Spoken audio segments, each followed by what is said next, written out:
Bonjour à toutes et à tous. Je suis très heureux de vous accueillir pour cette belle conférence organisée par Imo Matin, le média dédié aux professionnels de l'immobilier que vous connaissez tous. Et cette conférence est organisée en partenariat avec FCI Immobilier. FCI Immobilier est aujourd'hui la principale société de portage salarial en immobilier. Ce matin, nous allons échanger avec des experts, des professionnels reconnus de l'immobilier pour discuter de la protection sociale comme enjeu de fidélisation. Pour en discuter, j'ai donc le plaisir d'accueillir Henri Buzicazo, qui est président de l'Institut de management des services immobiliers, qui va nous rejoindre d'une seconde à l'autre. Frédéric Camus, qui est donc le directeur général de FCI Immobilier, Laurent Grandguillaume, directeur général adjoint du groupe Freeland et ancien parlementaire, ancien député, Michel Lebras, qui est président du groupe Orix Immobilier, et parmi les entreprises du groupe Orix, il y a évidemment Propriété Privée, Réseau Oximo et Réseau Ximo. Avant de laisser la parole à nos experts et à nos intervenants, je vous rappelle que ce webinaire est interactif, que vous pouvez poser vos questions à nos intervenants dans le chat que je pourrais leur soumettre. Et enfin, vous retrouverez, pour celles et ceux qui seraient obligés de nous quitter ou de ne pas aller jusqu'au bout, vous retrouverez cet échange dans Imo Matin au travers d'un compte-rendu, puisque nos journalistes sont en train de suivre ce moment en direct. Et la vidéo est enregistrée et elle sera par conséquent implémentée. Je vous propose tout de suite d'entrer dans le vif du sujet avec une rapide introduction avant de laisser la parole à nos intervenants. La fidélisation des collaborateurs est un enjeu majeur, nous le savons, qui plus est dans un marché de l'emploi en forte tension, notamment chez les professionnels de l'immobilier. Les futurs salariés évaluent les avantages proposés en matière de rémunération, salaire, épargne, salariale, mais aussi de plus en plus les offres en matière de protection sociale. Au-delà de la couverture des frais de santé, ils souhaitent être protégés et protéger leur famille face aux aléas de la vie pouvant générer arrêt de travail, incapacité, invalidité, décès, retraite, etc. J'ai donc une première question à poser à nos intervenants, à nos experts. La protection sociale, est-ce que la protection sociale, que ce soit la complémentaire santé, la prévoyance, l'assurance retraite, est devenue pour vous, au sein de vos organisations, un enjeu majeur ou pas? Je vais peut-être laisser la parole à M. Laurent Grandguillaume dans un premier temps. Et merci d'abord pour cette invitation, pour échanger sur ce sujet important. Je crois qu'effectivement, la question de la protection sociale est essentielle. Avec aujourd'hui les trajectoires professionnelles qui sont soit heurtées, soit organisées et avec des passages d'un statut à un autre, et la nécessité de pouvoir avoir dans notre pays, finalement, de la liberté, mais aussi de la sécurité. Et quand je parle de sécurité, je pense bien sûr à l'assurance chômage, je pense, alors dans le contexte actuel, mais pas seulement à la question des retraites, et finalement à combien de trimestres je vais valider chaque année pour avoir accès à cette retraite future, aux complémentaires santé, et donc toute la couverture santé qui est très importante. Et donc l'ensemble de ces éléments concourent d'ailleurs à favoriser bien sûr le développement de chacun, mais j'ajouterais aussi l'accès au crédit. On le sait très bien, dans le secteur de l'immobilier en particulier en ce moment, ce n'est pas toujours facile. Quand je suis indépendant, ce n'est pas toujours évident d'avoir accès aussi au crédit pour tout simplement avoir accès à une résidence principale, achetée. Et donc là se pose parfois la question aussi de comment je vais justifier mes revenus. Alors si je suis indépendant ou si je suis salarié, effectivement ce n'est pas la même chose, mais comment je vais pouvoir justifier auprès d'un établissement de crédit de mes revenus sur le moyen terme pour pouvoir à la fois les rassurer pour qu'ils me prêtent de l'argent à un taux attractif. Donc il y a quand même à la fois cet enjeu de protection stricte, d'accès à finalement une sécurité sociale dans son sens le plus large, bien sûr, et puis l'accès aussi à ce qui va sécuriser mon patrimoine pour le futur, et je pense que ça fait partie aussi de cette protection qui me semble importante. Merci, Monsieur Grandguillaume. Bon, nous avons le plaisir donc d'accueillir Henri Buzicazo et nous étions à la première question qui était est-ce que la protection sociale, que ce soit la complémentaire santé, la prévoyance et tout ce qu'il y a autour de l'assurance retraite, c'est devenu un enjeu majeur, un enjeu de fidélisation, un enjeu de recrutement. Et on avait le plaisir d'écouter Monsieur Laurent Grandguillaume. Je laisse la parole à Monsieur Michel Lebras. Oui, Adrien, Oui, la fidélisation, c'est un ensemble, en fait. Ça veut dire, enfin, dans un réseau de négociateurs immobiliers, dans le groupe Orix, il y a 4000 indépendants. En fait, il y a un ensemble. Il y a les outils, il y a la formation, il y a ce qu'on peut apporter comme accompagnement. Mais en fait, ce qu'il faut aussi, c'est que le conseiller puisse travailler de façon sereine et donc se rassurer sur son avenir. Alors évidemment, quand on est indépendant, on ne pense pas nécessairement à ça. Déjà, on pense à se créer son statut d'auto-entrepreneur ou son EIRL. Donc on pense déjà à ça. Et effectivement, beaucoup de néo-conseillers en fait oublient ces aspects de protection, de couverture. Nous, en 2017, on avait créé, avec Groupama, avec un accord avec Groupama, on a créé une police, une mutuelle de groupe, en fait, pour leur faire bénéficier d'une mutualisation de mutuelles, en l'occurrence, pour les conseillers, parce que, en fait, notre intérêt, il est commun avec le conseiller. C'est-à-dire que s'il travaille de façon sereine, de façon rassurée sur son avenir, à la fois en termes de mutuelle, en termes de prévoyance, bah, effectivement, il va être mieux dans son travail, et puis s'il lui arrive quelque chose, il va pouvoir effectivement y faire face. Mais il faut en permanence le rappeler, parce que c'est pas toujours naturel avec les indépendants. Et puis l'autre point, il y a aussi le portage salarial, effectivement. Et moi, je l'assume, je suis favorable au portage salarial en immobilier, parce qu'effectivement, ça doit être un choix de chacun de choisir son niveau de couverture sociale aussi. Et donc, de la part qu'il va consacrer de ses revenus à sa protection. Et à ce titre-là, beaucoup de conseillers, enfin un nombre de conseillers assez important, qui choisissent cette formule aussi, parce qu'eux, voilà, ils ont un intérêt aussi plus prononcé pour leur protection. Bien sûr. On va y venir à la question du portage salarial. Là c'est vrai que dans un premier temps, je voudrais savoir si finalement, dans le cadre des échanges que vous avez avec les conseillers, avec les agents, si effectivement, mais même dans le cadre de recrutement, les questions de protection sociale font partie des premières questions qui sont posées, où finalement, on est d'abord dans un premier temps sur des échanges financiers, puis après sur tout ce qui va permettre d'être protégé. Avant de laisser la parole à Frédéric Camus, Henri, bonjour. Qu'est-ce que vous en pensez, vous de... Bonjour Adrien. Est-ce qu'effectivement, c'est un ressenti que vous avez? Alors déjà, je voudrais saluer, puisque je suis arrivé en retard, Michel Lebrun et Frédéric Camus et Laurent Grand-Guillaume, que j'ai entendu parler alors que j'arrivais.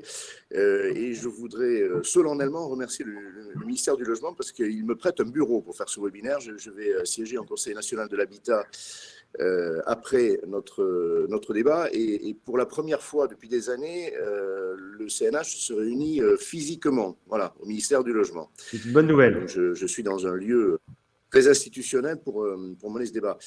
Je dirais deux, trois choses.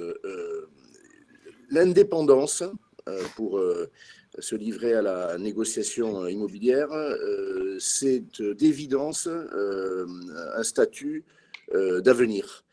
Alors, je le dis aussi en tant que président, bien sûr, mes diplômés, mes étudiants à l'école à 25 ans, aspiraient, c'est toujours le cas, à un statut stable, salarié, bien sûr, aussi pour beaucoup d'entre eux.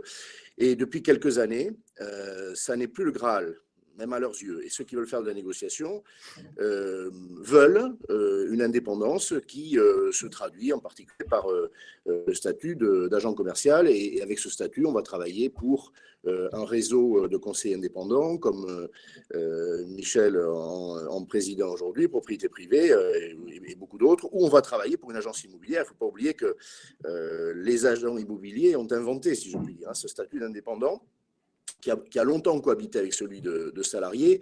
Aujourd'hui, la cohabitation existe, mais on va être clair, c'est plus des 2/3, presque les 3/4 des négociateurs qui ont le statut d'indépendant. Bon. Donc l'indépendance, c'est le statut que veulent aujourd'hui les négociateurs, et plus jeunes d'entre eux, puisque je parle de jeunes diplômés. Il reste que le débat qui s'ouvre, et on voit qu'il mobilise les jeunes, le débat sur les retraites. Alors, il s'ouvre douloureusement, voilà, mais on a vu que des jeunes manifestaient, c'est-à-dire que l'enjeu de la retraite, ils le réalisent. C'est assez récent. Hein. Les jeunes, par définition, ils ont l'insouciance de leur âge. Michel parlait des négociateurs, même qu'ils soient jeunes ou moins jeunes, ils sont pris par leur activité, et les plus efficaces d'entre eux, ils ne pensent qu'à leur activité. Alors, il y a deux limites à ça. Tout ce qui est administratif et déclaratif leur pose des problèmes, voilà, il faut être clair, et les meilleurs d'entre eux se mettent parfois dans un mauvais pas parce qu'ils oublient qu'il faut déclarer ses revenus, qu'il faut payer sa contribution à l'État, et ils oublient aussi, pris par leur activité, sont des entrepreneurs. Hein, voilà, les entrepreneurs, d'ailleurs, les chefs d'entreprise, souvent font la même impasse. Ils oublient qu'il faut se protéger pour des problèmes de santé qu'on peut rencontrer, pour bien sûr l'avenir, la retraite. Et je pense qu'il y a un devoir des patrons de réseau, on a lui, un devoir pour un agent immobilier qui va recourir au talent de l'indépendant, c'est d'attirer l'attention des indépendants. Aujourd'hui, c'est évidemment un problème. Il y a eu un débat l'autre jour au Sénat sur ce sujet-là, sur la fragilisation inhérente au statut d'indépendant.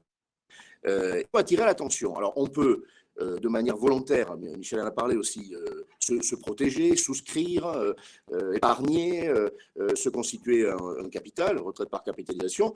On peut le faire. Si on oublie de le faire, ça ne va pas bien. Et puis, il y a effectivement un statut aujourd'hui qui est celui du salarié porté, qui est un statut qui ménage l'indépendance, parce qu'un salarié porté, dans sa tête, dans son fonctionnement, il reste complètement indépendant, et il a effectivement un statut qui le protège et de l'impéritie de déclaration de revenus, et pour son avenir et pour les problèmes qu'il peut rencontrer, comme tout le monde, liés notamment à la santé. Voilà. Donc, qu'il s'agisse de responsabiliser, mais en disant les choses, en disant à l'indépendant, pas seulement vous allez pouvoir gagner beaucoup d'argent, parce que c'est ça aussi qui est formidable avec l'indépendance, plus vous faites d'efforts, plus vous êtes bon, mais plus vous gagnez d'argent. Et ça, c'est formidable. Ça, on le dit en général aux indépendants, et même on n'a pas besoin de leur dire. Mais il faut aussi leur dire attention. Attention, parce que vous devez vous protéger, vous êtes votre outil de travail. Vous êtes le nôtre, hein, si on est un grand réseau de mandataires, ben, l'outil de travail, si je puis dire, les bras armés, c'est les négociateurs ou négociatrices. Donc il faut leur dire. Et deuxième solution, leur proposer, leur offrir, parce que c'est un choix que fait l'individu, leur offrir ce statut de salarié porté qui respectent leur volonté d'indépendance. Et puis il y a aussi ceux, mais on n'en parlera pas aujourd'hui, qui sont VRP, salariés, négociateurs. Là, le sujet est réglé. Ce sont des salariés avec tout ce qui est attaché au salariat. Voilà, donc je pense qu'il y a une pétition de responsabilisation. C'est un devoir pour les entrepreneurs, agents immobiliers ou patrons de réseau, à mon avis, que de responsabiliser, d'ouvrir les yeux, de rendre lucides ces femmes et ces hommes qui ne pensent qu'à leur travail, voilà, qui sont très engagés. Et encore une fois, les meilleurs d'entre eux sont les plus éloignés de ces préoccupations. Donc, il faut leur ouvrir les yeux. Merci Henri. Frédéric Camus, avant d'entrer dans les solutions, et je sais que vous portez celle du portage salarial, je voudrais vous faire réagir un peu à ce qui a été dit. Est-ce qu'effectivement, on le sait aujourd'hui, il y a de plus en plus d'individus, de jeunes qui ont envie d'être indépendants, et est-ce que les questions de protection sociale dans vos échanges, eh bien, c'est quelque chose qui est en train d'être questionné, sur lequel il y a une vraie prise de conscience, ou finalement pas encore auprès des individus, auprès des indépendants? Écoutez, beaucoup de choses ont été dites avec tous les intervenants que je remercie. Avec le recul, dirigeant une société de portage salarial, il est important de regarder. On a eu quelques événements récemment et ça va répondre, je pense, à nos interrogations et nos questions. Qu'était le Covid, le confinement, si vous voulez. Et notre groupe, nous avons eu la chance d'accueillir chez nous des gens qui étaient portés salariés, qui voulaient une protection sociale tout en restant indépendants. Et on se rappelle tous du confinement, et notre notre rôle, c'était de protéger nos salariés. Ça veut dire qu'on a des outils, l'État nous a donné des outils qui étaient le chômage partiel. Donc, on a accompagné nos consultants qui avaient choisi une protection sociale. Donc, on fait de l'ingénierie sociale. On a accompagné ces collaborateurs pour les protéger en les mettant au chômage partiel. Aujourd'hui, notre rôle aujourd'hui, il est d'accompagner les gens. Et on s'aperçoit que la protection sociale, c'est un sujet qui est souvent secondaire, mais souvent qui devient essentiel quand on a une famille, protéger les siens, c'est important. Pouvoir être accompagné, c'est important. La vie, c'est des hauts et des bas, des marchés compliqués. Aujourd'hui, on rentre dans un marché qui est un petit peu turbulent. Et bien choisir son statut en fonction des choix. On a parlé Laurent Grouy m'a parlé de prêt bancaire, c'est essentiel, d'accord. Donner le choix aux collaborateurs essentiels, de trouver une société qui puisse les protéger, c'est essentiel, parce qu'on s'est aperçu qu'à ce moment-là, pendant le confinement, beaucoup d'agents co qui n'avaient pas fait ce choix étaient dans des difficultés extrêmement importantes. Donc nous, aujourd'hui, qu'est-ce qu'on voit? C'est beaucoup plus de collaborateurs, tout âge confondu, veulent aujourd'hui être sereins, avoir une protection, faire son métier sans avoir, on l'a dit, le côté administratif qui est chronophage. Gérer l'URSSAF, la TVA, c'est compliqué souvent, et ils préfèrent consacrer leur temps à faire des ventes, parce qu'aujourd'hui, on s'aperçoit, aujourd'hui, on l'a dit également, qu'on a plus aujourd'hui d'indépendants que de salariés dans l'immobilier, je dirais, au sein des négociateurs. Donc, ces gens-là qui ont le choix, qui veulent être protégés, tout âge confondu, c'est important. Nous essayons, nous, de répondre au maximum à leur demande en fonction des cas, parce que chaque personne est un cas particulier, d'accord. Mais tout en leur laissant le choix, on a eu la chance d'avoir des groupes, et entre autres Michel qui est là, de propriété privée, avec qui nous travaillons depuis très longtemps, et ce qui permet d'accompagner mutuellement les collaborateurs pour qu'un développement, un épanouissement personnel, tout en restant extrêmement bien protégé. Merci Frédéric. Je crois que finalement, on a la chance d'organiser cette conférence en ce moment, puisque le grand sujet d'actualité est la question des retraites. Et on a été alerté en début du mois, je crois que vous le citiez, M. Henri Buzicazo, on a été alerté notamment par les sénateurs qui nous disent que pour les retraites des micro-entrepreneurs sont une bombe à retardement. Ce sont une bombe à retardement. Pourquoi? Puisque 40% d'entre eux ne cotisent pas pour leur retraite. Alors, on leur souhaite effectivement de pouvoir épargner, de pouvoir mettre un peu de côté en cas de pépin, mais tout ça nous amène effectivement à ce sujet de la protection et de la protection sociale pour les indépendants, et finalement est-ce que en cas de pépin, quoi qu'il arrive ou sans avoir mis de côté, comment feront-ils dans les années futures? Monsieur Grand-Guillaume, il me semble que vous avez déjà travaillé sur ce sujet, notamment au travers d'un rapport que vous avez remis, notamment à la FNAIM. Est-ce que vous pouvez nous en dire plus? Oui, alors j'avais été sollicité par le président de la FNAIM pour faire un rapport sur les nouvelles formes d'emploi et les mutations du travail dans le domaine de la transaction immobilière. Alors, ce qui était intéressant, ce rapport était en 2021, c'est qu'au début, quand j'ai commencé le travail, on me disait qu'il y avait une majorité de salariés dans le domaine de la transaction immobilière. Or, quand j'ai fait le rapport et que je suis allé chercher les données, notamment auprès des CCI, puisque c'est là que s'enregistrent les indépendants, je me suis rendu compte que c'était plutôt l'inverse, et qu'il y avait une majorité déjà d'indépendants dans le secteur de la transaction immobilière.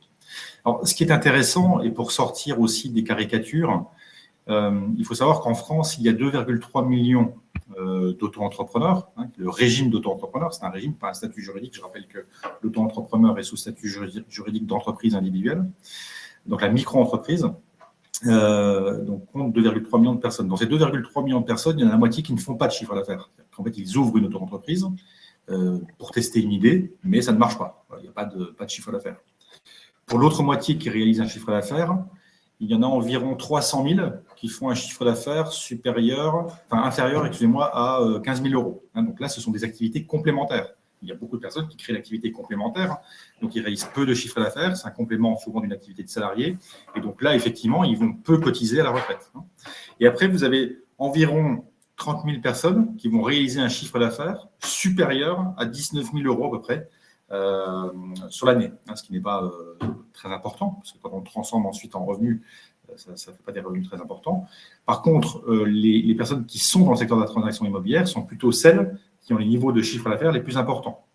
Donc, en moyenne, ils vont cotiser un peu plus à la retraite que les autres, puisque leur chiffre d'affaires moyen va être plus important. Par contre, il est vrai que pour ceux qui sont négociateurs immobiliers, c'est-à-dire qui ont accès au portage salarial, donc ils choisissent le portage salarial, ils sont indépendants dans leur posture, mais ils choisissent le portage salarial, donc ils vont cotiser un peu plus. Alors ceux-là, en moyenne, bien sûr, vont plutôt cotiser soit l'ensemble de leur trimestre dans l'année, soit 3 trimestres, et ce qui va leur permettre d'assurer une retraite plus importante que les auto-entrepreneurs qui, eux, il est clair, qu'ils auront quelques difficultés dans le futur s'ils ne réalisent pas un chiffre d'affaires, on va dire, important chaque année, et qu'ils ont des variations fortes de leur chiffre d'affaires. Donc ça, c'est un point, effectivement, qu'il faut souligner. Donc, sur ce point de la protection sociale et des statuts d'indépendants. Merci beaucoup. Je vois qu'il y a de très nombreuses questions qui sont posées parmi les participants. On consacrera un quart d'heure, 20 minutes à la fin de cet échange pour évidemment essayer d'y répondre à toutes. Monsieur Lebras, vous qui êtes le président notamment de Propriété Privée, je crois que vous êtes parmi les acteurs du marché, je ne sais pas si vous êtes nombreux d'ailleurs à le faire, qui proposent justement différentes solutions et notamment les solutions du portage salarial. Je voudrais en connaître un peu les raisons, vos motivations et vos convictions à ce sujet. Non, effectivement, on n'est pas nombreux à proposer le portage salarial. Chez Propriété Privée, notamment, ça fait presque 10 ans qu'on propose le portage salarial. Déjà, oui, vous avez raison, c'est une conviction. En fait, il y a un débat il y a un débat assez stérile, on va pas revenir dessus, dans l'immobilier sur le portage salarial, le sujet du portage salarial. Mais en la réalité, le sujet qui nous intéresse et qui intéresse les conseillers, c'est de pouvoir choisir leur option, en fait, l'endroit où ils placent le curseur entre, effectivement, les revenus qu'ils veulent à court terme, la protection sociale, les sujets de retraite. Donc, effectivement, à ce titre-là, le portage salarial correspond exactement à un type de besoin. On a, nous, je dirais, on doit avoir 15 à 20% des conseillers qui choisissent cette option-là. Et pour plusieurs raisons. La première, celle-là, vraiment, c'est-à-dire vraiment le choix entre son niveau de protection sociale. Et Frédéric l'a rappelé, effectivement, le Covid leur a rappelé qu'effectivement, c'est un vrai sujet, quoi. Concernant les retraites, j'ai envie de dire qu'on est un peu moins concerné parce que les conseillers immobiliers réalisent quand même un chiffre d'affaires, qu'ils soient auto-entrepreneurs ou pas, un chiffre d'affaires assez conséquent. Et donc, finalement, ils bénéficient d'une couverture de retraite. Après, c'est plutôt les sujets de complémentaires qu'il faut traiter en tant qu'indépendant. Et l'autre point sur le choix du portage salarial, qui est à mon avis un des points qui revient assez souvent, c'est la simplicité de traitement administratif. Voilà. C'est vraiment un point qui est mis en avant et qui correspond à une typologie de population qui n'a pas envie de s'embêter avec ces aspects-là. Voilà, et qui a envie de vivre son entrepreneuriat de façon encadrée au niveau administratif. Donc on le propose, on n'est pas nombreux dans les grands réseaux, je pense qu'on doit être le seul chez Propriété Privée. Voilà, mais c'est un vrai choix, assumé. Merci beaucoup. Henri Buzigazo, nous on a la chance d'échanger ensemble régulièrement et je crois savoir que ce qui vous étonne, c'est que finalement, on n'arrive pas suffisamment à discuter de ce sujet, des raisons pour lesquelles on le propose, les raisons pour lesquelles on ne le propose pas, alors que finalement, c'est plutôt assez sain d'avoir ces discussions entre nous, c'est assez sain aussi de proposer des différentes solutions aux indépendants. Je voulais avoir votre avis sur ce qui est dit et sur ce qui n'est pas dit. Écoutez, notre secteur d'activité, j'y suis attaché. Ça fait presque 35 ans que je le sers. Il est mon univers professionnel. Il a beaucoup de qualités et puis il a un défaut. il a un petit peu avec l'innovation, avec les ruptures. Il fait ensuite ces ruptures et il les ménage bien. Quand l'urgence est là, on l'a vu avec la Covid, ben oui, on s'est beaucoup plus digitalisé alors que ça traînait, bon, mais c'est pas encore abouti. On a un petit peu de mal. Et alors, il y a deux problèmes aujourd'hui. Michel l'a dit clairement. Il y a question d'abord de la stratégie. Il est l'un des seuls aujourd'hui parmi les grands réseaux, mais il y a des agents immobiliers indépendants, traditionnels, si je peux utiliser ce mot, qui recourent aux enseignes. Propriété privée n'est pas la seule, mais pas loin. Donc il y a quelque de stratégie. Il faut changer les habitudes. Les habitudes, c'est d'imaginer qu'il y a deux statuts. Voilà, point. Et un tiers statut, autre, c'est-à-dire ceux qui se disent mais l'indépendant est mené par le salarié porté, bah, se trompe évidemment. Il y aura toujours une fraction seulement qui voudront avoir cette protection et ce statut, et les autres qui ne voudront pas, qui feront, je l'ai dit différemment. Et puis le salarié, il n'est pas menacé par la négociation, il est en retrait. Et pour beaucoup d'autres fonctions, ça n'est pas le cas. En gestion immobilière, non. D'habitude. Et puis il y a la question du droit. Alors, la question du droit, moi, je suis pas léger avec ça. Ça se sait un peu. Je suis même gardien du temple. Henri, Je suis attaché à la loi Hoguet. Henri. Qui semble un peu menacée ces temps-ci d'ailleurs. Oui. Je crois qu'au ministère, ils Allô, ont une connexion vous m'entendez? Wi-Fi qui fait que c'est assez saccadé, malheureusement. Pourtant, moi j'ai un... Non, est-ce que. Écoute, là c'est très saccadé oui, pour nous tous, je crois. La question du droit, c'est mauvais? Que faire? Est-ce que je me déconnecte? Est-ce que je me reconnecte? Je pense que ça vaut le coup. Je vais donner la parole vous m'entendez mal, à Frédéric et on va essayer de te récupérer, Henri. Oui. D'accord, je vais sortir et entrer. Génial, merci beaucoup. Frédéric Camus, vous êtes donc le directeur général de FCI Immobilier, acteur bien connu du portage salarial. Pourriez-vous finalement nous expliquer comment FCI essaye de répondre à toutes ces nouvelles demandes? On a parlé des contraintes administratives, on a parlé des sujets de protection. Vous, finalement, quelles sont vos convictions quand vous avez décidé de vous positionner et de proposer cette solution à celles et ceux qui souhaitent être indépendants? Écoutez, j'ai monté, parce que je suis fondateur d'FCI, j'ai monté FCI il y a maintenant 18 ans, en partant d'une feuille blanche, et aujourd'hui, notre constat a été de pouvoir accompagner les indépendants et leur proposer un tiers statut qui, à l'époque, n'avait aucune réglementation. Aujourd'hui, le portage salarial a été décotement réglementé avec une loi d'avril 2015, un décret d'application d'une convention collective. Et là, j'en profite là pour redire une chose extrêmement importante, c'est que nous sommes une société de portage au service de l'immobilier, d'accord? Nous ne sommes pas agence immobilière. Je ne suis pas concurrent de mes clients, je ne suis pas concurrent de mes clients, je suis uniquement partenaire. On est là aujourd'hui pour apporter faciliter, en fait, de l'ingénierie sociale en répondant, on a deux axes. On répond aux agences immobilières qui ont un besoin de trouver des collaborateurs, de leur proposer quelque chose d'un petit peu innovant tout en restant indépendant, d'éviter souvent, on en parle souvent, des agents co qui ne paient pas leurs charges, éviter la requalification ou être appelé en substitution. La requalification, c'est important également. Les agences qui ne veulent pas prendre de risques aujourd'hui, il y a moins de risques, on ne le dit pas assez, mais il y a moins de risques d'avoir des gens en portage salarial que des gens avec un statut d'agent co ou un régime fiscal d'auto-entrepreneur. D'accord ? Aujourd'hui, nous avons des typologies très différentes. La typologie des portées, je disais tout à l'heure, on a vraiment tous les âges. On a des gens, on a eu récemment, c'était très amusant.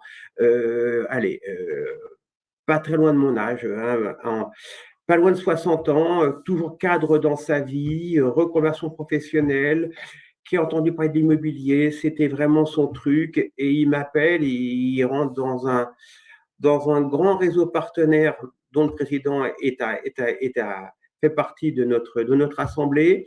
Et il me dit, voilà, quel statut je choisis? Donc, je l'ai au téléphone, parce que même étant patron de FCI, j'adore avoir les consultants au téléphone pour pouvoir échanger avec eux. Et je lui dis, écoutez, vous avez toujours été cadre dans votre vie, vous avez toujours cotisé, pourquoi arrêter? D'accord? Et ayez votre trimestre de retraite, vous allez garder une indépendance, garder votre statut cotisé à la retraite pour avoir votre protection dans les meilleurs délais, 60 et quelques années, une fois que vous aurez vos cotisations. Et aujourd'hui, je lui dis que prendre le statut un autre statut était pour lui beaucoup plus dangereux. Voilà, donc on les accompagne dans cette démarche-là. On a également des jeunes mamans. Les jeunes mamans qui ont des enfants qui ne veulent pas faire d'administratif, les arrêts maladie, les congés mat, tout ça, c'est géré par nous. Ça permet de les accompagner. D'accord. Ce qui est important, c'est pouvoir donner le choix aux collaborateurs et l'assumer. Et aujourd'hui, si vous voulez, on voit que dans notre profession, qui est une belle profession, qui est régie par une loi, 70, qui est un petit peu âgée, on a peut-être besoin un petit peu de la faire bouger, que ces sujets qui est les statuts des collaborateurs, qui souvent entraînent des débats interminables, qui sont stériles. Laurent Henry le disait, c'est des débats stériles. La protection sociale, c'est, je pense, de la responsabilité collective de protéger nos collaborateurs.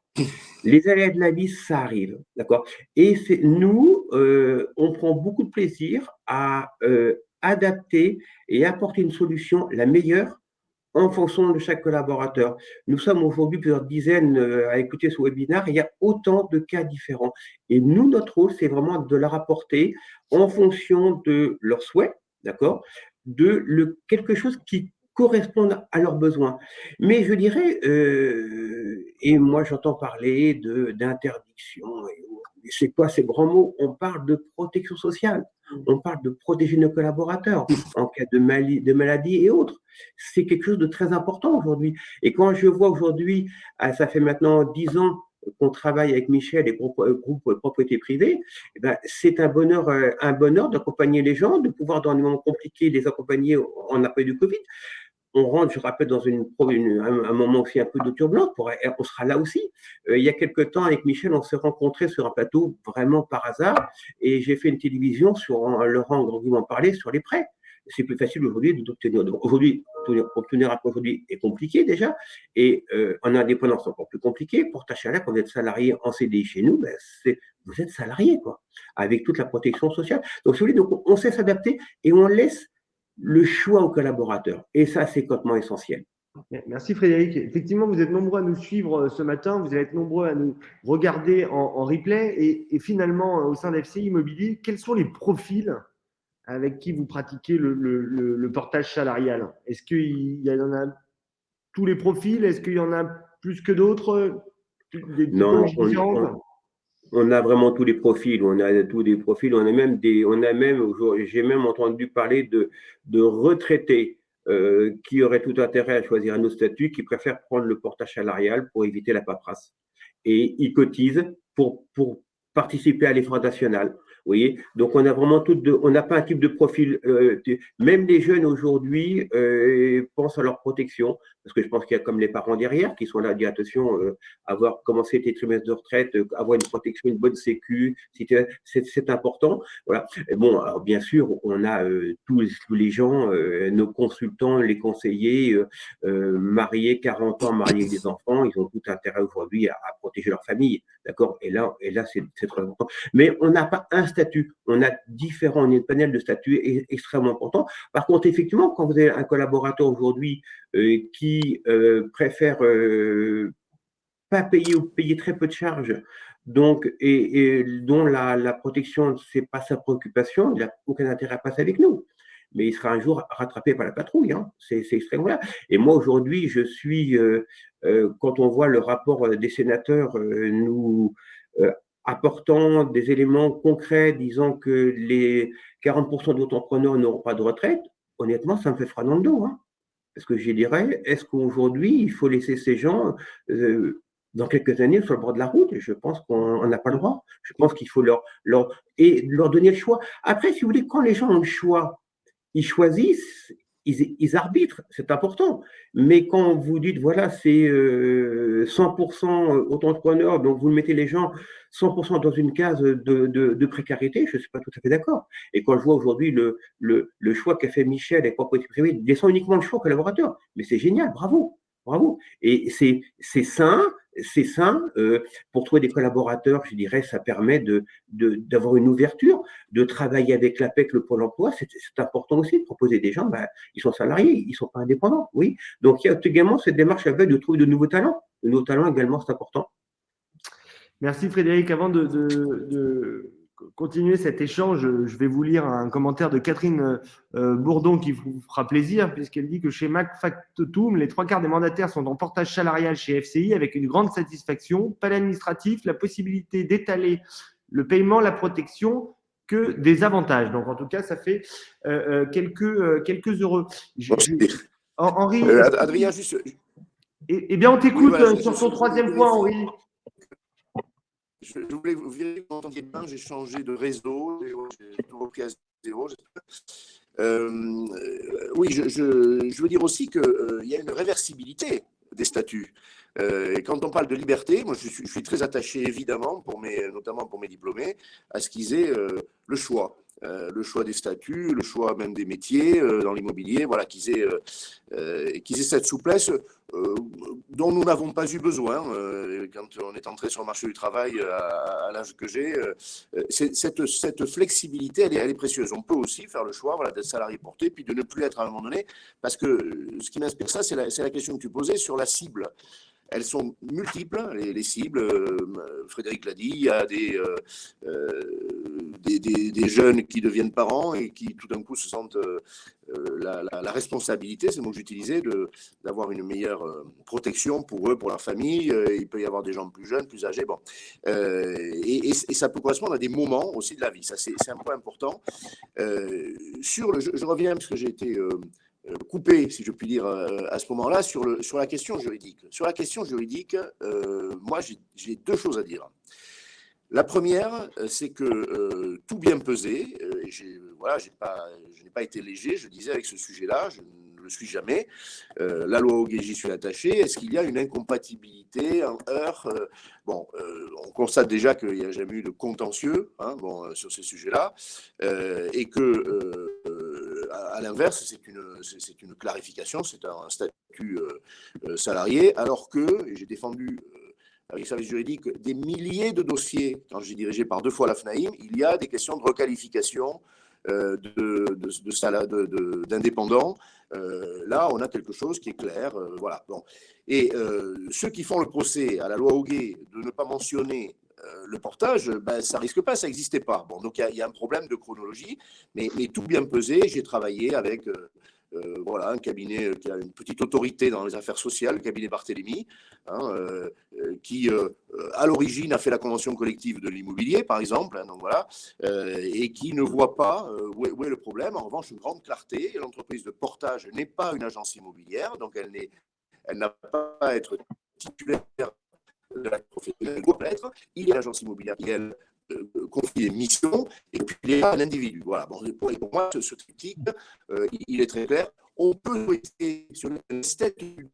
Je trouve beaucoup dans la profession, d'ailleurs. Je voudrais qu'il soit tout autant, et sur tous les sujets. Mais ces esthètes disent, mais ce serait mieux si la loi Hoguet mentionnait, si ceci, cela. Oui, d'accord. Mais il n'y a pas de difficulté.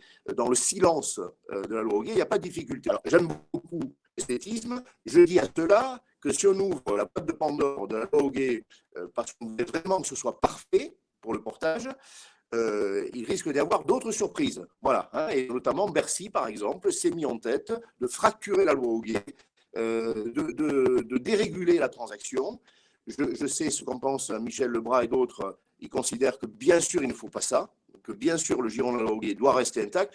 Donc moi, je veux bien qu'on ouvre les chantiers, mais c'est comme dans l'immobilier, on ne sait pas ce qu'on va trouver dans le sol. Il faut faire un sondage d'abord. Donc ça, c'est le premier point. Moi, je n'ai pas de problème. Et puis, deuxièmement, le droit, il n'est pas là pour empêcher les évolutions des entreprises, de la société. Il est là pour servir tout ça. Donc, si effectivement on dit qu'il faut telle ou telle évolution, tiens, par exemple, les chambres de commerce et d'industrie, lorsqu'elles voient un salarié porté, le fait est qu'aujourd'hui,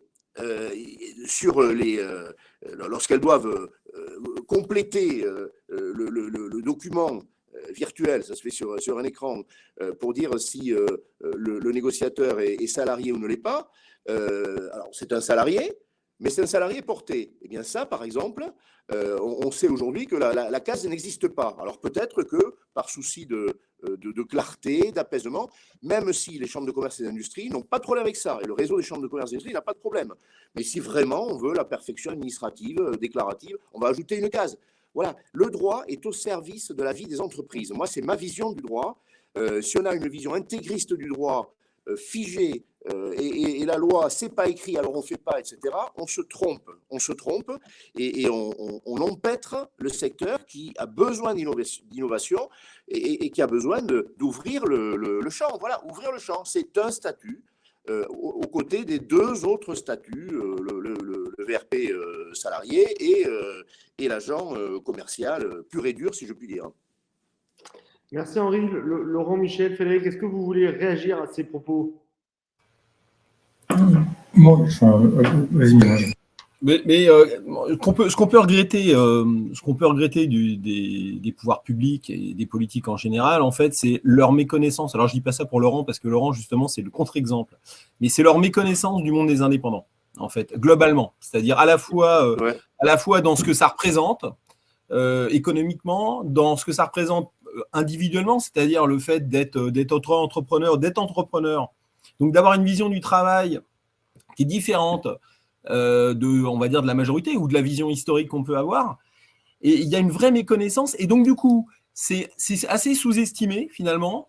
Et le sujet n'est pas pris à bras-le-corps pour, finalement, déterminer une protection sociale qui vaille la peine, encadrer sans trop encadrer, parce qu'effectivement, à force de trop vouloir encadrer, ça peut générer d'autres problèmes, mais effectivement, il y a une vraie méconnaissance et un vrai désintérêt, je trouve même quasiment une forme de dédain des politiques pour cette forme de relation au travail, en la considérant comme finalement quelque chose, un pis-aller au salariat, alors que c'est pas du tout ça. En fait, la société a changé, les gens ont d'autres aspirations. Nous, on a des conseillers, moi j'ai des conseillers dans mes réseaux qui ils ne veulent pas redevenir salariés. Ils veulent être entrepreneurs, ils veulent continuer à travailler comme ça, ils veulent une protection juridique, ils veulent une protection sociale, pardon, mais voilà, ils sont vraiment entrepreneurs. Et il y a un vrai, on parle en permanence du salariat, et comme s'il n'y avait pas d'autre forme de relation au travail. Et là, les politiques ont vraiment un rôle. Et Laurent est le contre-exemple parce qu'il connaît vraiment bien le monde des indépendants. On a beaucoup échangé et c'est vraiment extrêmement rare, quoi. Ben oui, mais il a quitté la politique. Eh oui, écoutez, on ne peut pas faire les deux. Bien, en tout cas. Moi, ce que je voulais dire aussi en complément de ce qu'a dit Michel, et en particulier au-delà de la protection sociale, sur la simplicité administrative. C'est important de dire que quand je crée une entreprise, quel que soit le statut, mais dans la transaction immobilière, c'est l'entreprise individuelle, il faut que je gère une entreprise. J'ai une responsabilité vis-à-vis de mon patrimoine personnel, même si maintenant il est limité par la loi qui a été votée début 2022 sur les indépendants. Mais il y a aussi quand même la question de la responsabilité civile professionnelle. Il faut que j'ai un compte professionnel. Il faut que je choisisse entre micro-entreprise et régime réel si je veux en particulier déduire mes frais professionnels, ce que je peux faire en portage salarial facilement. Il va falloir que je prenne un expert comptable si je suis dans l'entreprise individuelle ou régime réel. Donc il y a des coûts finalement de gestion d'une entreprise et puis il y a le temps qu'on y consacre. Donc c'est vrai que quelqu'un qui n'a pas l'aisance, on va dire, de la gestion administrative d'une entreprise, il vaut mieux qu'il choisisse le portage salarial. Pourquoi ? Parce que s'il fait l'arbitrage entre le temps que je consacre à gérer une entreprise, d'accord ? Quand je ne suis pas à l'aise avec ça, le coût de gérer une entreprise. C'est quand même un coût faible, certes, mais qui existe. Et déléguer cette tâche à un tiers, qui est le portage salarial, qui va me coûter des frais de gestion, finalement, l'arbitrage, il peut être facilement fait. Et c'est d'autant plus que j'ai plutôt intérêt, je crois, aujourd'hui, dans le métier de la transaction immobilière, à me former, par exemple, propriété privée organise des formations. Donc, je vais me former à mon métier dans la transaction immobilière pour être l'expert de mon domaine, pour être le meilleur dans mon domaine, pour me distinguer dans une concurrence qui est quand même assez forte et dans un contexte que l'on connaît bien. Donc, il faut que je fasse ces arbitrages-là. Mais moi, il ne faut pas opposer les statuts entre eux. C'est-à-dire que c'est vraiment chaque personne par rapport à son parcours, par rapport à là où elle se situe, qui va faire cet arbitrage. Et ce que je trouve intéressant dans la démarche, par exemple, qui est portée aujourd'hui par propriété privée, c'est de donner justement à l'indépendant ce choix d'arbitrage, finalement, en lui donnant des informations. Et après, il est libre de choisir son statut. C'est le choix de l'indépendant. Mais toutes les clés lui sont données. Et je salue finalement cet engagement parce que c'est vrai que l'histoire portage salarial, pas portage salarial, c'est un vieux débat. D'abord, la loi Hoguet, quand elle a été votée, le portage salarial n'existait pas. Donc forcément, il ne pouvait pas le prévoir par nature. Je ne connais pas de loi qui prévoit des statuts qui n'existent pas. Par contre, le législateur, il n'a jamais dit, bien évidemment, ne choisissez pas un statut qui vous protège plus sur le plan social. Ce n'est pas l'esprit de la loi. Donc voilà, il faut. Donc le débat en la matière, il est assez simple. En plus, tout est prévu. Les chambres de commerce et d'industrie valident les CERFA quand la personne choisit justement un statut de salarié et d'indépendance. Donc il n'y a aucun problème de ce point de vue-là. Et j'ai pu le vérifier d'ailleurs dans ma mission avec la FNAIM. Donc c'est plus des débats, on va dire, idéologiques. Là, on n'est pas dans l'idéologie, on est dans le pragmatisme. Et comment je développe un business finalement, comment je vais vivre de mon business voilà, dans un pays où il y a beaucoup de freins. Donc actionnons les leviers, j'ai envie de dire, qui existent. Et ils sont nombreux, donc tant mieux. J'aimerais rebondir sur vos propos à tous qui m'étonnent. Donc, moi, j'ai la chance de diriger 2 médias spécialisés dans l'immobilier et j'ai une petite activité en parallèle qui est président d'une mutuelle qui était jadis une mutuelle étudiante. Je m'étonne qu'après la sortie d'une crise épidémique mondiale, dite la crise de la Covid-19, où finalement les sujets de protection sociale, de complémentaire santé auraient pu être remis au haut de la pile, puisqu'il est quand même important, lorsqu'il y a une épidémie, d'être le mieux protégé possible, surtout si on est affecté. On est entré dans une séquence qui est la séquence des retraites, où finalement c'est un vrai sujet de savoir combien de temps je vais travailler et comment je vais pouvoir être sécurisé lorsque je vais arrêter de travailler. Et on est rentré dans un moment où finalement accéder à la propriété, pouvoir faire un prêt devient un sujet de plus en plus difficile, complexe, avec des taux d'intérêt très importants. Et finalement, tous ces sujets-là auraient pu amener tous, c'est pour ça que je suis très heureux qu'on organise ensemble cette conférence, auraient pu faire en sorte que ces sujets-là soient remis en haut de la pile. Or, moi, j'ai constaté dans le traitement médiatique que nous faisons des sujets d'actualité au travers des différents médias. Finalement, ce n'est pas vrai. Ça ne fait pas du tout partie des sujets qui sont remontés en haut de la pile. Et je m'en étonne. Comment vous expliquez cela ? Moi, j'ai un début de réponse quand même sur l'immobilier. Ça fait 15 ans que l'immobilier marche très fort. Et je parle de la transaction tout particulièrement. C'est la grande santé.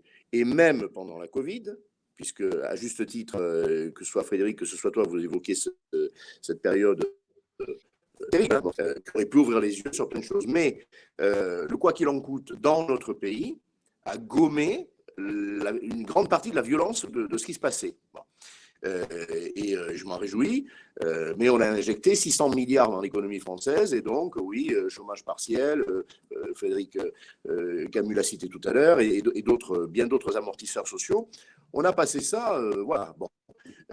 Les transactions ont pu continuer, on a pris les mesures qu'il fallait aussi, etc., que ce soit les agents immobiliers, les notaires, bon. Donc, ça n'a pas été violent au point qu'on ait ouvert les yeux. Ce qui se passe aujourd'hui, moi je voudrais le dire très solennellement, et ça nous renvoie à la question de la protection des acteurs, n'est pas anodin. Le marché perd en gros 30% de son souffle, notamment sous l'effet de la difficulté d'accéder au crédit, que tu évoquais, et puis sous quelques autres effets, l'inflation, d'une manière générale, c'est 30%. Aujourd'hui, on parle à un agent immobilier, on parle à un négociateur, et bien dans la plupart des cas, en moyenne, 30% de son activité ne se fait pas. Et ça ne va pas durer 2 mois. Nous sommes dans un tunnel probablement de 2 ou 3 ans. Voilà, je suis attentif à ce que peuvent dire les économistes, les prévisionnistes. 2-3 années avec de l'inflation, des revenus qui risquent de ne pas la gommer totalement, loin s'en faut, et tout ce qui entoure l'inflation. On est appauvri dès qu'on va alimenter sa voiture, s'alimenter, se vêtir. Bon. Donc, on change de paradigme. Voilà, on change de paradigme. Est-ce qu'on reviendra au paradigme ancien? J'en doute fort. Et puis on verra. Mais en tout cas, il faut si on est une entreprise ou un individu entrepreneur, il faut se dire pendant 3 ans, là, c'est pas la même danse. Et on va être amené à ouvrir les yeux sur les acteurs eux-mêmes. Il va y avoir de la casse. Je le dis solennellement ici. Je ne l'entends pas. Mais on commence à l'entendre chez les promoteurs. Je parlais de transactions dans l'ancien, mais parlons des promoteurs. 30% de ventes en moins. Parlons des constructeurs de maisons individuelles. 30% de ventes en moins. Et en gros, 30% de remise en chantier aussi en moins parce que la machine s'enraye.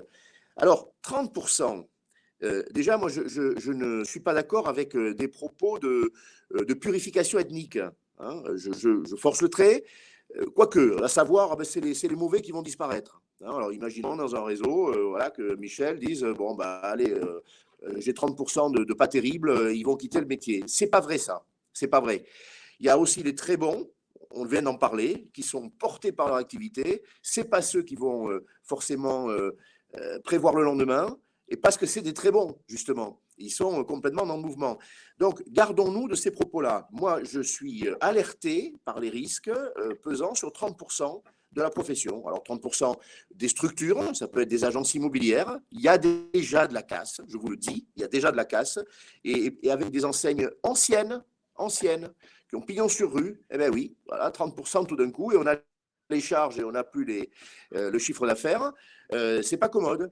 Pour des négociateurs, en réseau ou en agence immobilière, ça va être également, et c'est déjà cette difficulté. Donc, je pense que là où on n'a pas ouvert les yeux, alors qu'on aurait pu, c'est vrai, avec cette période de pandémie, on va les ouvrir. Voilà. Et pour moi, ce débat, j'ai voulu aussi y prendre part parce qu'aujourd'hui, il se passe quelque chose là-dessus. On aurait pu le faire il y a 3 ans, ou il y a 10 ans. Je l'aurais fait avec autant de conviction, mais là, il y a un vrai sujet social dans l'immobilier, je vous le dis. Voilà, hein, ne soyons pas légers avec ça. Il y a 30% des ménages qui vont paralyser leur projet immobilier, ça c'est le premier préjudice. Et tout à l'heure, en Conseil national de l'habitat, voilà, j'ai proposé des sujets, on va examiner des sujets qui vont être traités dans les mois qui viennent par des groupes de travail. Il y en a un que j'ai proposé autour de ça. Mais derrière, il y a le préjudice économique et social lié aux acteurs de l'immobilier. Voilà. C'est très juste. Et c'est très juste. Et donc, on partage le même étonnement. Et vous, Michel, Laurent, Frédéric, aussi, ça vous a surpris? Enfin, surpris, non. Enfin, effectivement, on est dans un changement de marché et Henri a raison de le rappeler. Après, effectivement, ça va être une énième reconfiguration de notre métier, finalement. Voilà. Et le sujet de la protection sociale fait partie, effectivement, des réponses que doivent avoir les gens là-dessus, enfin, que peuvent avoir les gens là-dessus, et donc attirer leur attention sur ces sujets. Oui, on est dans une période de reconfiguration de notre métier. Effectivement, Henri, il n'y a pas de purification ethnique, comme le dit Henri. Effectivement, c'est pas le sujet. Il y a des gens très bons qui effectivement souffrent aussi dans ce métier actuellement. Donc non, on est dans un moment charnière pour cette profession, effectivement, pour la transaction, enfin, pour l'immobilier au sens large en France actuellement, qui est effectivement un parent, ça semble être quand même un peu, le logement est un peu le parent pauvre des politiques actuellement. C'est un sujet qui est quand même mis beaucoup de côté. Là, on a l'audit énergétique qui arrive. Finalement, il n'y a pas eu de communication auprès du grand public ou très peu là-dessus. C'est très peu compris par les gens. Enfin voilà, c'est une démarche totalement technocratique qui arrive au très mauvais moment. Franchement, avec une incompréhension totale. À un moment, dans une période d'inflation, finalement, on va demander à des gens de payer des audits à entre 800 et 1000 euros. Sans leur expliquer pourquoi et sans leur donner les moyens du reste ensuite d'intervenir sur leurs biens. Bon, voilà, il n'y a pas de cohérence dans la politique du logement actuellement en France. Voilà, on peut se le dire, franchement. Et bon, espérons que ça change. Henri, tu vas travailler là-dessus. Vous allez travailler là-dessus peut-être. Ah, mais tu sais, bon, je ne ménage pas ma peine pour effectivement qu'il y ait une conscience publique de l'immobilier au sens large. Je partage la même déception que toi. Je vois aussi, heureusement, des élus, des parlementaires en particulier, qui sont sensibles. Je veux lui rendre hommage. Le nouveau président du Conseil national de l'habitat, Lionel Causse, fait partie de ces élus extrêmement avisés d'abord de nos sujets et qui se bat et qui pousse en mêlée. C'est un Landais, hein, je prends volontiers la métaphore, qui pousse en mêlée avec quelques autres pour que le gouvernement ouvre les yeux. Aujourd'hui, on voit des fins de dispositifs. Le prêt à taux zéro va s'éteindre à la fin de l'année. Le Pinel Plus a succédé au Pinel et on sait qu'il n'a pas un grand succès. C'est une extinction en fait, hein, déguisée. On voit un accès au crédit qui est compliqué, pas que par la hausse des taux, mais par les critères du Haut Conseil de stabilité financière, qui sont arrivés au plus mauvais moment, alors que les banques n'en avaient pas besoin, elles sont responsables.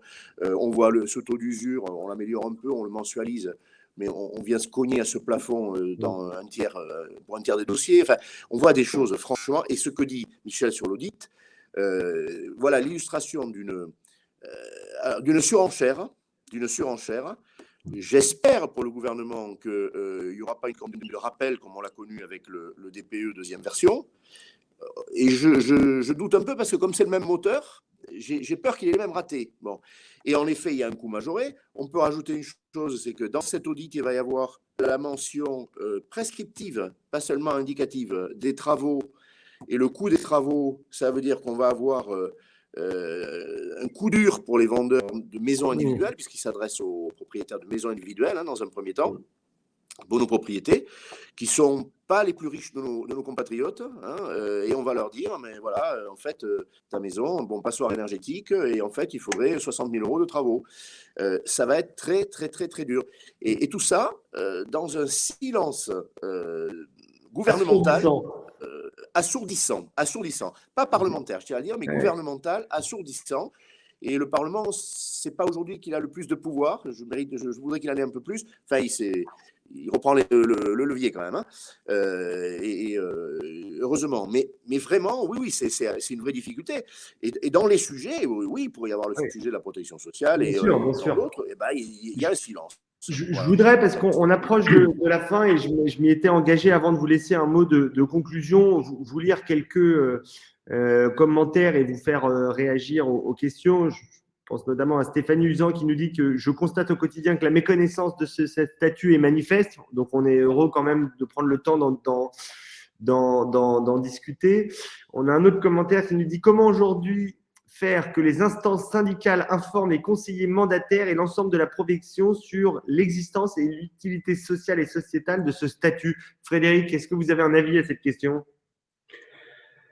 Oui, j'ai un avis, ce serait intéressant, je pense que ça ferait avancer le débat si nos chambres syndicales et les partenaires majeurs aujourd'hui continuent à discuter. On discute, on les voit, on les rencontre, mais qu'on puisse faire avancer le débat et faire avancer le débat pour le bien des entreprises et des collaborateurs. Voilà. Aujourd'hui, notre métier est un métier de conservateur, l'immobilier est un métier conservateur. La loi 70 on est la meilleure preuve. Mais je pense qu'aujourd'hui, il faut passer au-dessus de ça et plus avancer pour que notre métier avance. Souvent, je dis, attention, ne prenons pas de retard. Ne prenons pas de retard, protégeons nos collaborateurs. Mais je pense qu'il est temps aujourd'hui de se mettre autour d'une table et de faire avancer la protection sociale du collaborateur.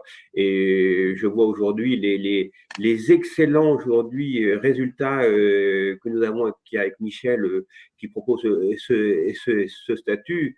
Bon, tant mieux pour lui, parce que les autres n'y vont pas. Donc, Michel récupère des collaborateurs. Mais je pense que c'est dommage qu'on a tout intérêt à avancer tous ensemble. Merci. Frédéric, je voudrais vous poser une seconde question de Stéphane Balsera qui nous dit les indépendants peuvent-ils changer de statut d'une année à l'autre selon leur choix ? Quelles seraient alors leurs contraintes ou cheminements ? Oui, ils peuvent changer de statut, mais attention, c'est pas non plus un va-et-vient permanent. Quand ils sont agents co avec un régime d'auto-entrepreneur, bien sûr qu'ils peuvent passer en portage, mais après, l'inverse n'est pas forcément vrai non plus 6 mois après. Une fois qu'on choisit un statut, on peut tout à fait commencer comme auto-entrepreneur et puis passer en portage. 6 mois après, on recommence pas dans le sens inverse. Ouais, bien sûr. Bien sûr. Mais bien sûr, c'est possible et on le voit de plus en plus, les gens qui prennent conscience qu'aujourd'hui, il faut cotiser. Attention, ne mettons pas, surtout moi, j'entends trop souvent il ne faut pas mettre en opposition l'entrepreneuriat et la protection sociale. Les deux vont complètement ensemble. On peut être entrepreneur, mais vouloir se détacher d'une côté administratif, de se protéger. Et souvent, les gens disent on ne peut pas être entrepreneur et salarié. Ce n'est pas vrai du tout. Si, il faut, parce que c'est le sens de l'histoire. Hein. C'est le sens de l'histoire. Les gens aujourd'hui travaillent d'une manière différente, mais ils veulent gagner une protection différente et protéger leur famille. Merci. Je me suis engagé à ce que cette conférence dure 1 heure, donc on vient d'atteindre les 1 heure. Je voudrais vous laisser un mot de conclusion à chacun. On essaiera de répondre aux questions après par mail. Il y en a quelques-unes d'ailleurs qui pourraient être longues à répondre. Je pense notamment à la dernière de Stéphane. Je vais laisser la parole et un mot de conclusion à M. Laurent Grand-Guillaume. Bon, écoutez, je suis persuadé que s'il est possible d'utiliser le portage salarial dans une centrale nucléaire, je pense que ça va être possible de le faire dans une agence immobilière. Donc, voilà, n'ayez aucune crainte. Hein, il y a même des habilitations qui sont utilisées dans des sites hautement stratégiques en portage salarial. Donc, n'ayons pas peur du progrès, hein, et d'autant plus, n'ayons pas peur du progrès social, j'ai envie de dire, parce que à partir du moment où une personne cotise plus pour sa propre protection, je ne vois pas en quoi cela peut être mal. Donc voilà, aucune crainte, il y a des difficultés particulières. Et c'est très bien d'organiser ce type d'échange pour éclairer justement les enjeux pour les personnes, les choix qu'elles peuvent faire, et ils ont le choix. Fort heureusement, dans notre pays, il y a plein de statuts juridiques possibles pour être indépendant. Et finalement, être indépendant, c'est assez simple. Dans notre pays, ça a été quand même largement simplifié. Donc, on peut en être fier. Hein. Souvent, on se tire des balles dans le pied dans beaucoup de domaines. Et comme je dis parfois, à force de se tirer des balles dans le pied, on manque de balles et de pieds. Donc, voilà, il faut vraiment être fier des possibilités, les saisir, voilà, faire des choix. Et après, bon, bien sûr, chacun, je pense qu'on est à disposition pour répondre à des questions supplémentaires. On peut nous contacter par LinkedIn, par exemple, ou d'autres réseaux. En tout cas, merci pour cette invitation et bravo pour cette échange. Merci beaucoup à vous, Frédéric. Je pense que Laurent vient de vous donner la baseline d'FCI Immobilier. Michel, je vous laisse nous dire un petit mot de conclusion. Oui, c'est un peu la même chose. Écoutez, espérons que ce type de démarche, ce que vous faites, et puis ce qu'on fait un peu tous, valorise l'entrepreneuriat en France. Voilà, parce que avant tout, c'est l'entrepreneuriat. Et franchement, voilà, dans ces moments où on parle des retraites, on parle de la protection sociale, mais où finalement on met en avant beaucoup d'aspects négatifs de notre société, il y a un véritable mouvement d'entrepreneuriat qui a émergé quand même il y a quelques années à travers la micro-entreprise. Et voilà, il faut la porter à son juste niveau. Et c'est quand même un élément important de changement de notre société. Il faut que les politiques accompagnent ça, absolument. Et valorisent cette démarche, qui est quand même une démarche extrêmement louable et positive pour l'ensemble de la société. Voilà. Plutôt que de se réfugier derrière des problématiques du passé. Voilà. Merci beaucoup, Michel Lebrun. Henri Musicazo. Oui, je vais dire à ma manière ce qu'a dit Michel. Les décennies qui s'ouvrent vont pour moi avoir deux caractéristiques structurantes. La première, c'est qu'on entre dans l'ère de l'indépendance, à tous égards. Quand vous y réfléchissez, on est indépendant grâce à un smartphone, mais c'est vraiment l'indépendance. Et il y a une soif d'indépendance, de liberté, au point même que les salariés sont désormais très indépendants. Et vous le savez bien, vous qui managez. Moi, je le vois avec les plus jeunes, j'ai un observatoire en temps réel. Les salariés, dans leur tête, sont indépendants. Et le management s'en trouve transfiguré. Et puis, il y a ceux qui vont au bout de la logique, qui sont indépendants, ils seront de plus en plus nombreux, en transactions notamment, et même ailleurs. La deuxième caractéristique, c'est quand même un monde troublé, avec une imprévisibilité qui nous oblige à à ne pas être serein sur ces inquiète, au bon sens du terme. Et ça ne changera pas. Regardez la multiplication des événements, là, sur les 5 dernières années. Qui l'aurait dit entre ce qui a trait à la santé, ce qui a trait aujourd'hui au dérèglement climatique avec les conséquences. Enfin, c'est incroyable, c'est incroyable. Les troubles sociaux, il y a pas, ça ne coule plus comme ça coulait avant. Et tout ça, ça nous oblige à un regard beaucoup plus lucide, et ça s'appelle dans certains domaines la protection sociale, bien sûr aussi, et on se doit de le faire. Moi, j'ai là-dessus une réflexion de pédagogue. Voilà, je prépare des talents, jeunes ou moins jeunes, qui vont, pendant les dizaines d'années qui viennent, déployer leurs efforts, faire preuve d'énergie. Je me dois d'entrer dans cette réflexion-là. Ne soyons pas là-dessus, ni aveugles, ni sereins. Pour cette raison-là, ce débat, oui, il est salutaire. Merci, c'est juste. Merci Henri. On va laisser le mot de conclusion évidemment à Frédéric Camus, partenaire de ce webinaire. Merci infiniment Frédéric. À toi le mot de la fin. Merci Adrien d'avoir organisé cet événement. Merci bien sûr à Laurent, à Michel et Henri d'avoir participé. Moi, j'ai un petit mot de fin à vous dire, c'est que on fait un beau métier, ça c'est une certitude, que le PEPS, qui est la Fédération du portage salarial, aujourd'hui est en discussion avec nos chambres syndicales pour faire avancer le sujet de la protection sociale. Donc, j'en appelle de tous mes voeux qu'on puisse protéger. Et puis, le mot de la fin, la vie est belle, tout simplement. Voilà. Merci Frédéric, merci Michel, merci Henri, merci Laurent, merci infiniment. Et on se retrouve très vite pour de nouveaux webinaires avec Imo Matin. Je vous souhaite, messieurs et mesdames, messieurs, tous les participants, une excellente journée. Merci à vous tous. Au revoir, merci beaucoup. Merci Adrien. Merci. Bye.